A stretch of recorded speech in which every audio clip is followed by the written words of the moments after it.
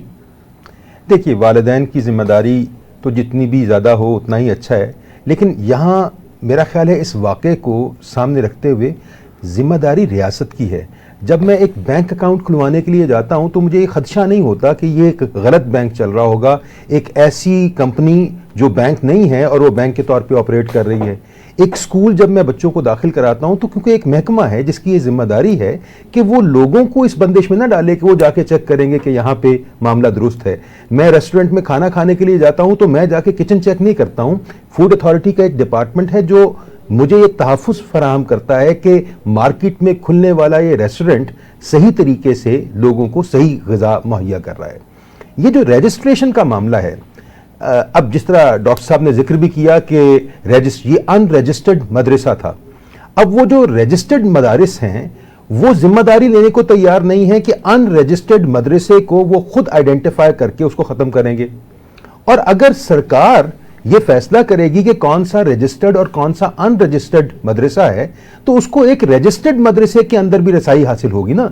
یہاں آ کے ہمارے وفاق المدارس اور دیگر تنظیمات جو ہیں ان کے تحفظات آ جاتے ہیں، ان کے درست تحفظات بھی ہوں گے، لیکن اس واقعے کا سب سے زیادہ نقصان ان اچھے مدارس کو ہے جن کے ہاں معلمین کا طرز تدریس بہت بہتر ہے اور وہاں صرف تعلیمی قابلیت نہیں بلکہ تدریسی قابلیت کو بھی مد نظر رکھا جائے.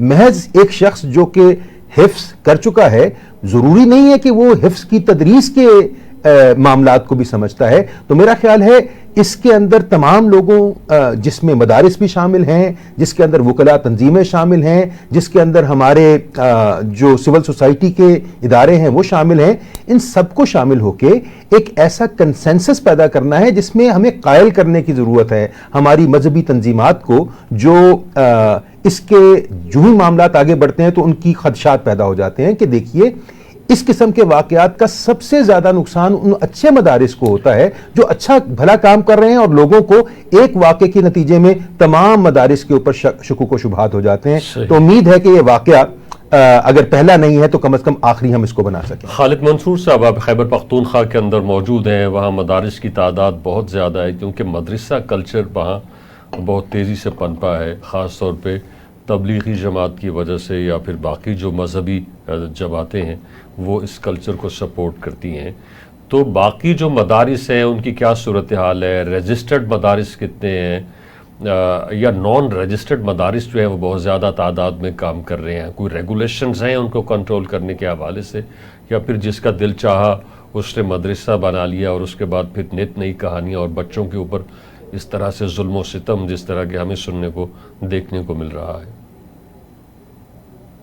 جی شکریہ رمضان صاحب. ایکچولی جو آپ نے کہا اس کے دو پہلو ہیں یہ جو واقعہ ہوا ہے. ایک تو جو پہلے آپ نے ذکر کیا کہ جو مدارس کی رجسٹریشن ہے اور جس طرح خاص کر خیبر پختونخوا میں دڑا دڑ مدارس کھلے ہیں، خاص کر افغان جہاد کے بعد کافی، مطلب آپ کسی بھی گاؤں میں چلے جائیں تو جس کی مرضی ہو وہ ایک چندہ شروع کر دے اور 2-3 اساتذہ اپنے ساتھ رکھ لے اور مدرسہ کھول لے، اور وہاں پہ کافی ایکسپلائٹیشن ہوتی ہے، بچوں کی بھی ہوتی ہے. اچھا، یہ مدارس کی حد تک ہم اس کو صرف نہیں رکھ سکتے. آپ سرکاری اسکولوں اور کالجوں میں جائیں وہاں بھی بچوں میں تشدد ہوتا ہے. میرے خیال سے ریاست کی تو اس میں ذمہ داری ہے کہ وہ مدارس کو چیک کرے، کنٹرول کرے، اسکروٹنی کرے. غیر تصدیق شدہ یا غیر رجسٹر شدہ مدارس کی تعداد KPK میں بہت زیادہ، لیکن سب سے پہلے جو معاشرے کی رسپانسبلٹی ہے اس کو پہلے تو ہی نہیں کر سکتی کوئی بھی معاشرہ. حکومت تو اپنی رسپانسبلٹی ہے، لیکن معاشرے کے کنٹریبیوشن کے بغیر کوئی بھی سدھار نہیں آ سکتا، اور یہ ہم نے مغرب میں بھی دیکھ لیا اور جتنے ترقی یافتہ. سب سے پہلے جو اشد ضرورت ہے وہ ہے بچوں، یعنی خاص کر باپ اور بیٹا اور یا ماں اور بیٹی، یعنی بچوں اور والدین کے درمیان ایک ڈائلاگ کی ضرورت ہے، جو کہ پاکستان میں تقریباً نہ ہونے کے برابر ہے. بڑے شہروں میں تو جو ایلیٹ کلاس ہے یا جو خاص مخصوص جگہ وہاں تو ہوگی، لیکن بالعموم پاکستان میں یہ ڈائلاگ کا آغاز ہی نہیں ہوا ہے. مغرب میں آپ جائیں تو خیر حاصل ڈائلاگ کا آغاز ہوا ہے.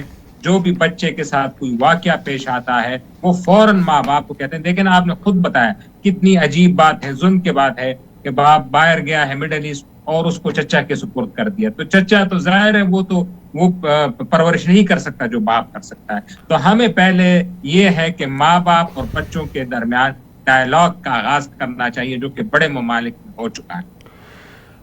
ابھی تک جو ڈسکشن ہوئی ہے مدارس کے حوالے سے اور خاص طور پہ اس بچے کی ہلاکت کے حوالے سے، اس کا خلاصہ یہی ہے کہ والدین اور بچوں کے درمیان ڈائلاگس ہونے چاہیے. والدین کو بچے جو بھی بتاتے ہیں، والدین کو بچوں کی آواز کے اوپر کان دھرنے چاہیے. بچے آخر جھوٹ کیوں بولیں گے؟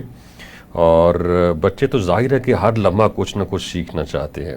ایک اور موضوع جس کے اوپر بات کرنے کے لیے ہم ابھی جا رہے ہیں، وہ آپ لوگ جانتے ہیں کہ پہلگام کے واقعے کو تقریباً 3 ماہ ہو گئے ہیں، اور اس کے بعد پر انڈیا پاکستان وارفیئر، اور اپنے ملک کے اندر مودی کو اس وقت ان کے جو اپوزیشن پارٹی ہے کانگریس، اس کی طرف سے شدید تنقید کا سامنا ہے، اور خاص طور پہ اس واقعے کی جانچ کے حوالے سے کہ آپ نے واقعے کو جانچا نہیں، تحقیقات نہیں کروائیں، انویسٹیگیشنز نہیں ہوئیں، آپ نے پاکستان کے ذمے وہ واقعہ لگا دیا. اور اب سابق وزیر داخلہ رہے ہیں چدمبرم، وہ کہہ رہے ہیں کہ یہ جو پہلگام کا واقعہ ہے اس کے اندر پاکستان ملوث نہیں ہے، اس کے اندر جو بھی لوگ ملوث تھے وہ تمام کے تمام بھارتی تھے.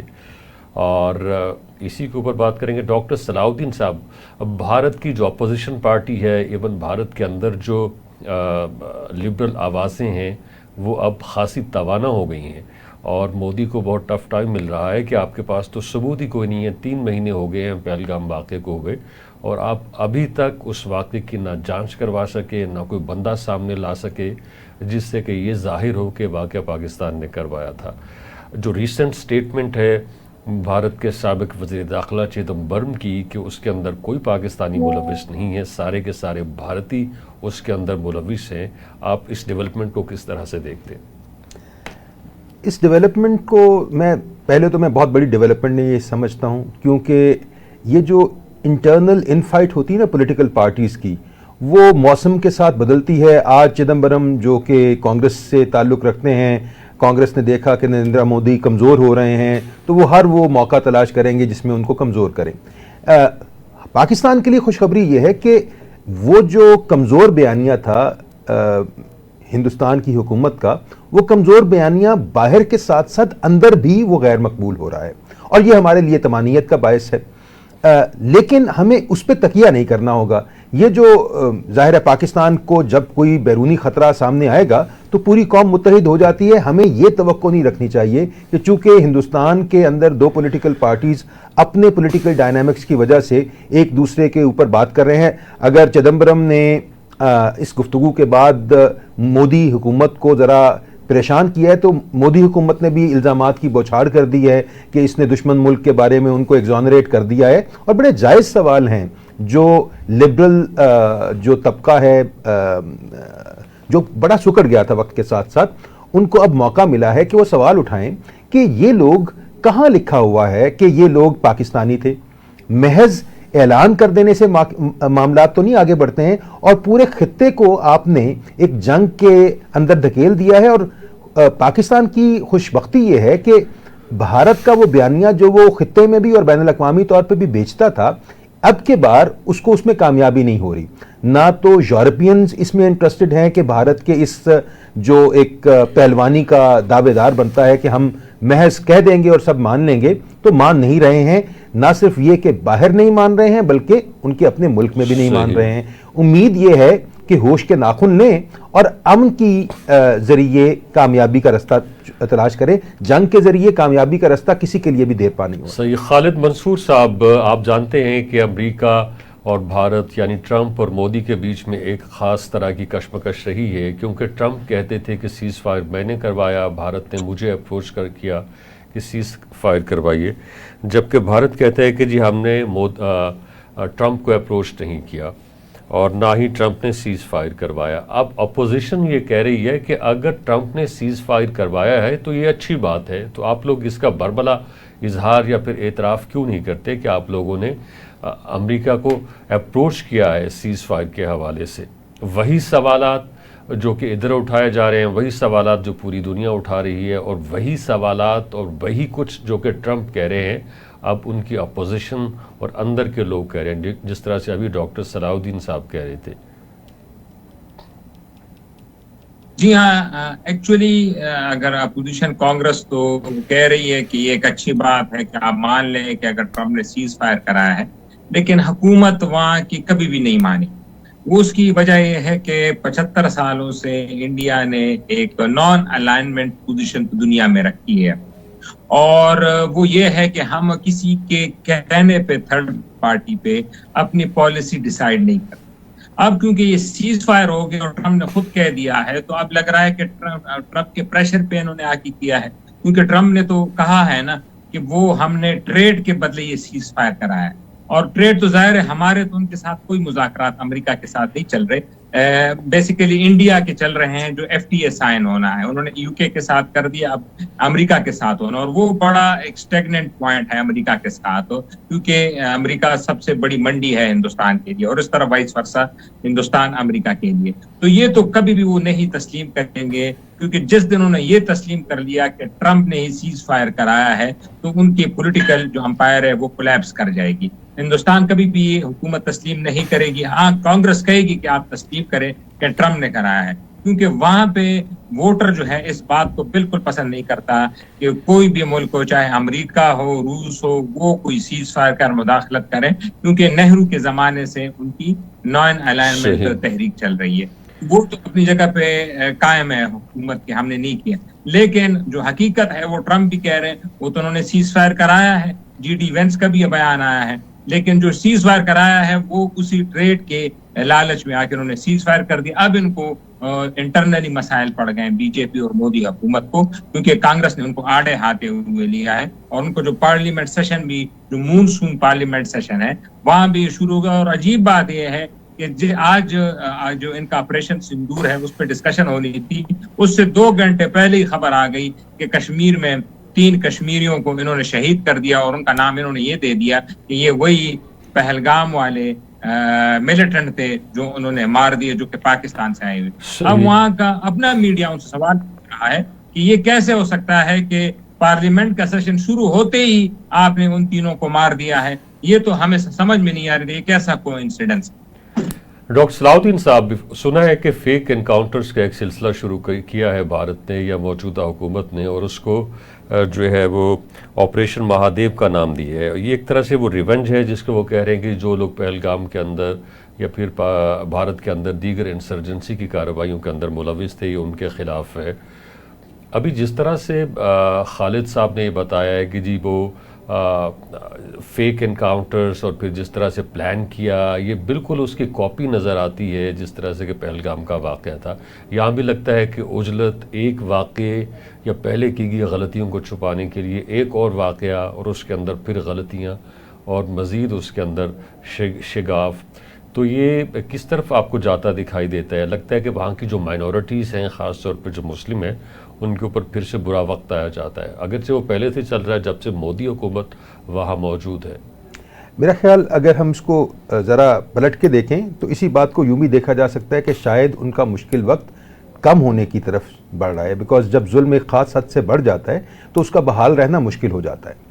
یہ جو آوازیں ابھی مودی جی کے خلاف اٹھ رہی ہیں، مجھے تو توقع ہے کہ آئندہ ظاہر ہے اگلے الیکشن میں نریندر مودی بی جے پی کی قیادت نہیں کر رہے ہوں گے، تو بی جے پی کو الیکشن لڑنا ہے تو بی جے پی کو کوئی شوق نہیں ہوگا کہ نریندر مودی کو اسی طرح کھل کھیلنے کی اجازت دے اور اپنا اگلا الیکشن جن ریاستوں میں ان کی حکومت کے امکانات ہیں ان ریاستوں میں بھی حکومت جاتی رہے. فیڈرل گورنمنٹ میں تو شاید ویسے ہی امکانات کم نظر آ رہے ہیں.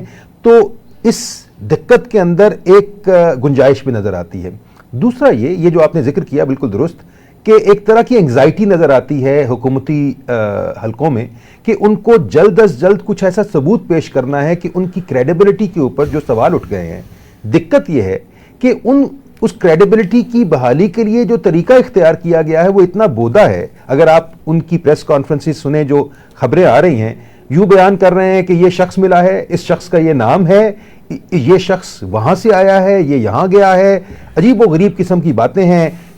کچھ اسلحہ جو روسی ساخت کا اسلحہ ہے, کچھ جو فون ملا ہے جو کہ چینی ساخت کا فون ہے. یوں جس طرح بیٹھ کے کسی نے کاغذ پہ ایک ایسی الف لیلا بنائی ہے جس کے نتیجے میں ان کو یہ توقع ہے کہ دنیا مان جائے گی. یہ غلط فہمی اشارہ کر رہی ہے کہ کتنی انگزائٹی ہے ان کے پاس کہ بغیر کسی ریشنلٹی کے وہ ایسی توقعات کا پہاڑ کھڑا کر رہے ہیں جس کے سہارے کچھ وقت تو گزر گیا, لیکن لگتا یہ ہے کہ ان تمام حرکتوں کے نتیجے میں وہ جو ایک غلط سمت میں ہندوستان روانہ ہو گیا تھا وہ جنگوازم اب شاید کم ہوگا. اگرچہ دقت بہت زیادہ ہے لیکن امید ہے کہ اس پاگل پن کے نتیجے میں اس پاگل پن کا زوال بھی شروع ہو جائے گا. صحیح. خالد منصور صاحب, ابھی آپ کو معاملات کس طرف جاتے دکھائی دیتے ہیں انڈیا پاکستان تعلقات کے حوالے سے, اور خاص طور پہ سیز فائر کے بعد؟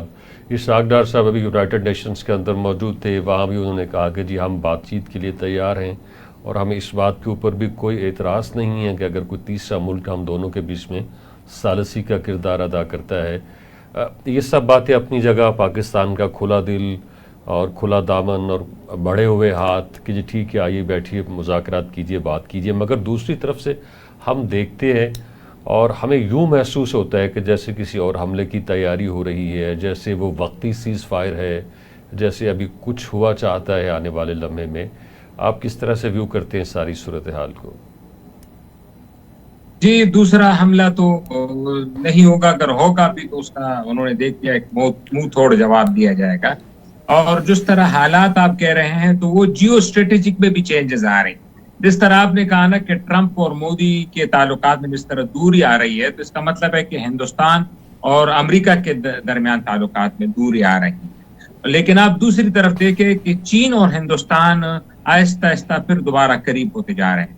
ہندوستان کے وزیر دفاع ابھی بیجنگ گئے تھے, پھر اس کے بعد وزیر خارجہ گئے ہیں, پھر ان کے بعد جو چائنیز ٹورسٹ تھے ان پہ 2020 گلوان کی جو ان کی لڑائی ہوئی تھی 2020 پہ لے کے اب تک پابندی تھی, وہ بھی ہندوستان نے ان کے ٹورسٹوں پہ آج بھی سے کھول دی ہے کہ چائنیز ٹورسٹ ہندوستان آ سکتے ہیں. اور تجارت میں بھی کافی چیزیں کھل گئی ہیں. اور اب جو بات ہو رہی ہے وہ چائنا, انڈیا اور رشیا جو RIC کہتے ہیں اس کی بحالی کی طرف لگ رہا ہے اقدامات ہو رہے ہیں. تو جو امریکہ بلاک ہے اس یورپ کو, ویسٹ کو, وہ ایک طرف آپ کو نظر ہوا آ رہا ہے, اور جو چائنیز اور رشین بلاک ہے وہ آپ کو دوسری طرف ہوتا جا رہا ہے. تو مجھے لگ رہا ہے کہ پاکستان اور ہندوستان کی تعلقات کی بحالی میں امریکہ تو کوئی کردار ادا نہیں کر پائے گا. مجھے لگ رہا ہے کہ چین اور روس ہی یہ تعلقات بہتر کر پائیں گے, کیونکہ جو کیمپ اور جو کہ گلوبل اسٹریٹجی بن رہی ہے, جو گروپنگ ہو رہی ہے, وہ تو اسی طرف اشارے ہو رہے ہیں. امریکہ سے جو جب تک ٹرمپ ہے تو امریکہ سے ہندوستان کی دوری تو ثابت ہو رہی ہے, وہ کلوزنس نہیں رہی.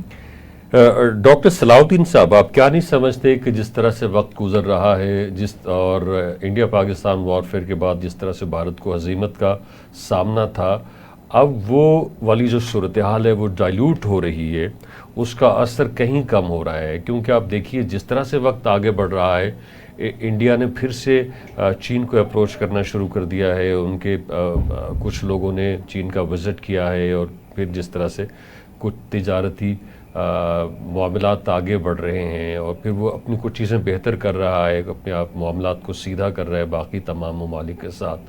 اور پھر جس طرح سے انڈیا پاکستان وارفیئر کے بعد اس کے اوپر دباؤ تھا, اب اس میں بھی کمی آئی ہے. اب وہ پہلے والی صورتحال نہیں ہے, جیسے چیزیں نارملائزیشن کی طرف بڑھ رہی ہیں, اور اس کا نقصان جو ہے وہ پاکستان کو ہو رہا ہے. دیکھیے, وہ کہتے ہیں جب میاں بیوی راضی تو کیا کرے گا قاضی. اب ہمارے ہاں یہ جو ہندوستان پاکستان کے معاملات ہیں ان کو عجیب بے بسی کا عالم ہے کہ ساری دنیا ان کو ٹھیک کرنے کے حوالے سے توقعات لیے بیٹھی ہے، اور ان دو ملکوں کے اندر دیکھیے جنگ کرنا اور لڑنا بہت آسان کام ہے، ذرا سی چیز میں بات آگے بڑھ جاتی ہے۔ میں تو ہمیشہ یہ چاہوں گا کہ ہمارے ہندوستان کے ساتھ اچھے تعلقات ہوں، لیکن وہ کسی کمزوری کے تحت شروع نہیں ہونے چاہیے۔ ظاہر ہے ہندوستان اگر اس رویے کے ساتھ ان تعلقات کی بحالی چاہتا ہے تو قطعاً کسی بھی پرہمیت قوم کے لیے یہ رستہ نہیں ہے، لیکن بہرحال جنگ بھی وہ رستہ نہیں ہے۔